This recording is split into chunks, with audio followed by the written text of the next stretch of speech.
Fala galera, tudo bem? Mais um vídeo de jogo histórico por aqui. O de hoje, eu já até deixo o alerta. Se você não assistiu o anterior, o link tá aqui embaixo na descrição, porque o vídeo de hoje é a continuação, já que estamos falando de um dos grandes confrontos da Champions, né? A semifinal de 2009-2010, Inter e Barcelona, né? O ano do título da Inter do Mourinho.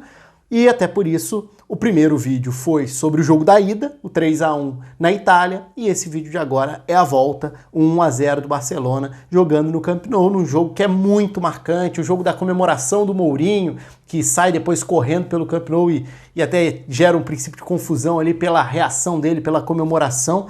Um confronto que foi muito pesado e por isso muito marcante também, desbancando o Barcelona do Guardiola, que era o campeão, tinha sido campeão europeu em 2009, voltaria a ser campeão europeu em 2011, era o time do momento, foi um time daquela era mesmo, né? Um dos grandes times da história do futebol, por que não?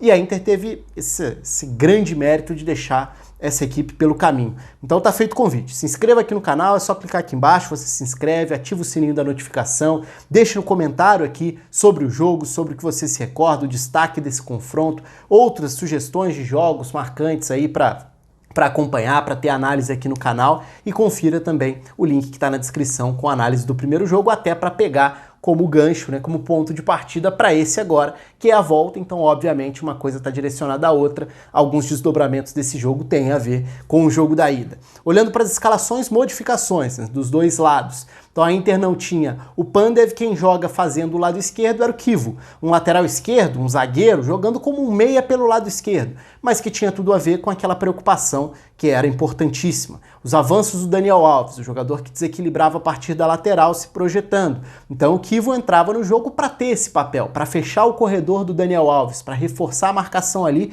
embora o Pandev tenha feito grande partida na ida. Foi um dos destaques, está lá no vídeo da análise do primeiro jogo. Cambiasse o Thiago Motta como os dois volantes, e aí, completando esse trio de meias, o Sneijder centralizado e o Eto'o pelo lado direito. A grande novidade mesmo, né, do lado da Inter era o Kivo, que não mexeu taticamente com o time, a estrutura era a mesma, mudava um pouco a característica, você perdia o fôlego do Pandev para os contra-ataques, para a condução de bola, e tentava ter uma proteção melhor pelo lado esquerdo, com o Kivo indo até o fim, algo que o Pandev também tinha feito, mas era um jogador agora mais defensivo mesmo, em termos de características e de recursos mesmo. A grande diferença, ou mais mudanças, estavam do lado do Barcelona. Então dessa vez o Barça não tinha o Puyol, quem entrou foi o Yaya Touré. E aí o Yaya Touré joga ao lado do Piqué como zagueiro, o Gabi Milito, né, o Gabriel Milito, zagueiro, joga como lateral pela esquerda, e o meio-campo, mais uma vez, tem o Keita na ausência do Iniesta. Então é o Barcelona que tem o Yaya Touré como um zagueiro pela direita, que vai se projetar, vai iniciar essa armação de jogadas. Pelo lado esquerdo, pouco apoio, porque o Gabi Milito não teria esse estilo, nem essa característica, nem esse recurso para preencher uma lateral ofensiva.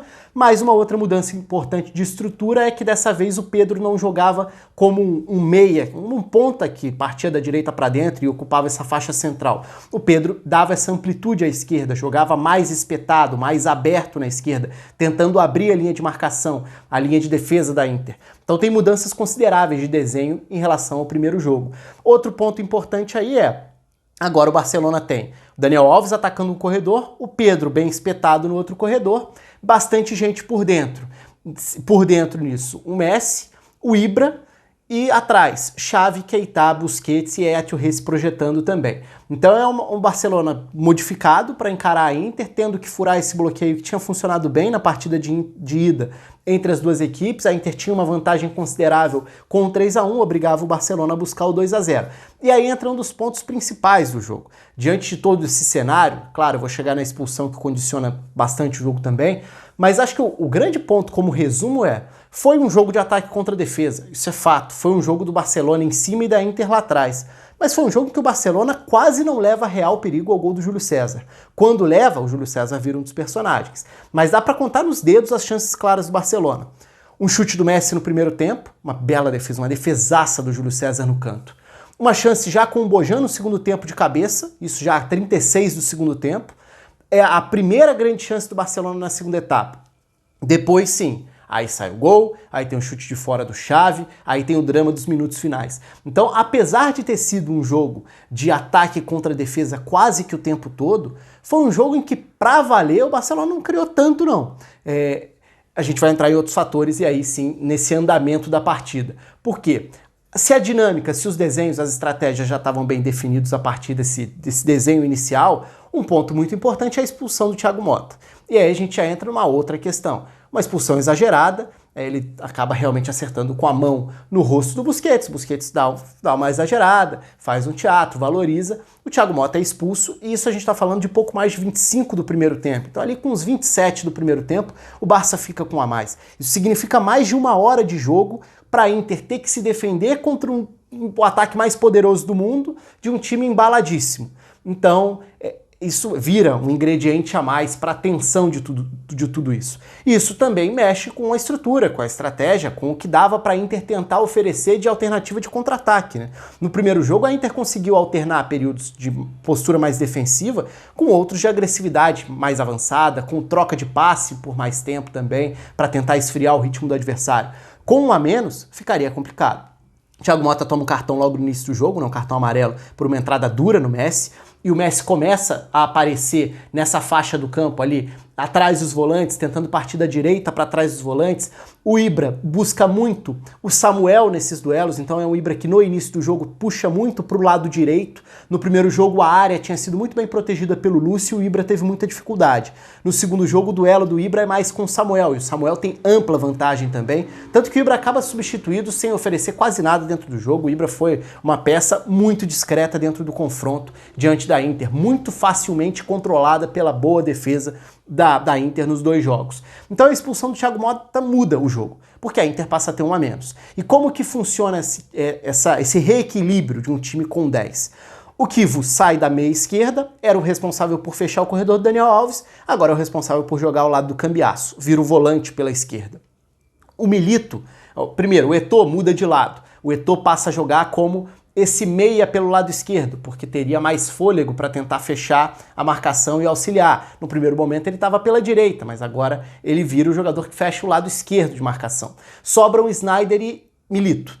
O Milito passa a ser quem fecha a segunda linha de marcação pelo lado direito e o Sneijder fica à frente. O que significa que a Inter já não tinha qualquer chance de escapar ganhando uma primeira bola pelo alto, porque não era o perfil do Sneijder. O Sneijder, mais uma vez, já tinha iniciado o jogo com essa função de tentar acompanhar, tentar limitar, mesmo que não fosse a principal característica dele, mas a participação do Xavi no jogo, tentando atrapalhar uma linha de passe, tentando impedir que o Xavi tivesse liberdade para receber, girar e enxergar o jogo de frente. Foi a estratégia no primeiro jogo, volta a ser no primeiro tempo do segundo, mas a expulsão muda tudo isso. De qualquer forma, o Sneijder continua sendo essa peça à frente das 2 linhas com 4. Nos momentos com bola, o Milito tentava se projetar para virar um alvo, uma saída, tentar ganhar essa primeira disputa, mas para valer a Inter quase não consegue prender a bola, quase não consegue ficar com a bola tempo suficiente ou com peças suficientes para sair da defesa e chegar ao campo de ataque.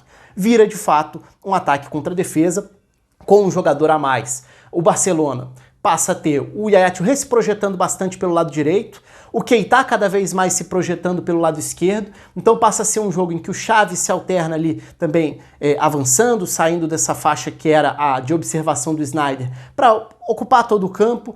Como o Eto'o passou a ser quem marcava pelo lado esquerdo, tentando fechar um pouquinho as ultrapassagens do Daniel Alves, o Messi passa a buscar muito o lado direito do ataque, e aí para isso tentar receber ali naquela faixa entre Kivu, Eto'o e Zanetti para receber e conduzir em direção ao centro, né, arrancar com a bola, vira um lado muito explorado pelo Messi. E ao mesmo tempo o Yaya Touré tem um pouco mais de liberdade para se projetar ali como um armador, já que não fazia muito sentido ele ser zagueiro, porque nem tinha necessidade para isso. A Inter não passava do meio campo, a Inter já não tinha atacante, o centroavante da Inter estava jogando de meia pela direita para ajudar na marcação, para ajudar a fechar o setor que não contava com o apoio do Gabriel Milito, mas que tinha o Pedro atacando em diagonal e que tinha o Keita se projetando por ali também. No segundo tempo vem as substituições do Barcelona. Primeiro o Maxwell entra. E era uma substituição que fazia todo sentido, porque o Gabriel Milito não era esse jogador para atacar por aquele lado e valia a pena para o Barcelona ter alguém com um pouco mais de capacidade ofensiva por ali. E o Maxwell tinha bem mais. Então ele entra, mas não surte um efeito muito imediato. O Barcelona continua com a bola no campo de ataque sem incomodar para valer a defesa da Inter. Aí vem as outras substituições, as saídas de Busquets e Ibra. Então o Guardiola abre mão do jogador da saída de bola, né, da frente da defesa, porque o jogo também nem pedia muito essa necessidade de recuperação de equilíbrio à frente da defesa. E tira o Ibra porque não estava funcionando. Então ele coloca Jeffrey para jogar na ponta esquerda e o Bojan para jogar como um 9. Então agora o Barcelona abre mão de uma presença maior no campo de ataque ou na área, porque não estava funcionando. A zaga da Inter estava levando a melhor. Mais uma vez, vale destacar a ótima partida do Samuel, bela partida também do Cambiasso. A noção de proteção do espaço do Cambiasso é muito boa, porque era muito difícil para a Inter, tendo menos gente em campo, não desproteger a entrada da área. E o Cambiasso é quem coordena isso ao lado do Chivo durante a maior parte do tempo. Se fosse para oferecer espaço, que fosse pelos lados, mas para não oferecer espaço numa área maior de definição das jogadas. E até por isso a Inter consegue limitar muito o volume de chances claras do Barcelona dentro do jogo. Então, a partir dessas mudanças, agora o Barcelona tem o Jeffrey espetado na ponta esquerda, o Maxwell iniciando as jogadas, não indo ao fundo porque já tinha um jogador para explorar aquilo lá, mas ele era um zagueiro, um volante pela esquerda ali, já é um jogo só de meio campo, né? Não é um jogo de campo de defesa do Barcelona, então o Maxwell é o jogador pelo lado esquerdo.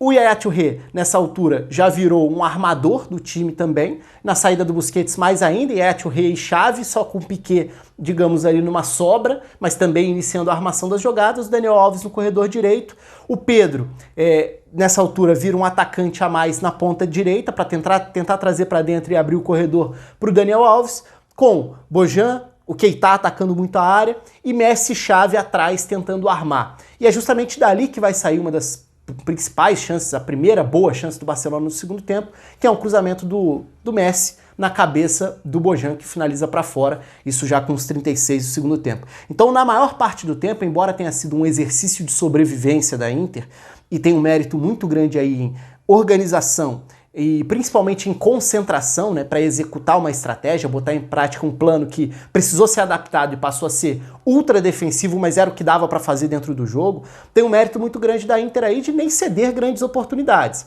Depois entra o Muntari também, então o Muntari entra na vaga do Sneijder num primeiro momento justamente para preencher a frente da defesa, a frente dos volantes e tentar marcar essa, já que cada vez mais os volantes estavam tendo que marcar quase dentro da área, o Muntari vira mais um. Primeiro um pouco à frente de Cambiasso e Chivo.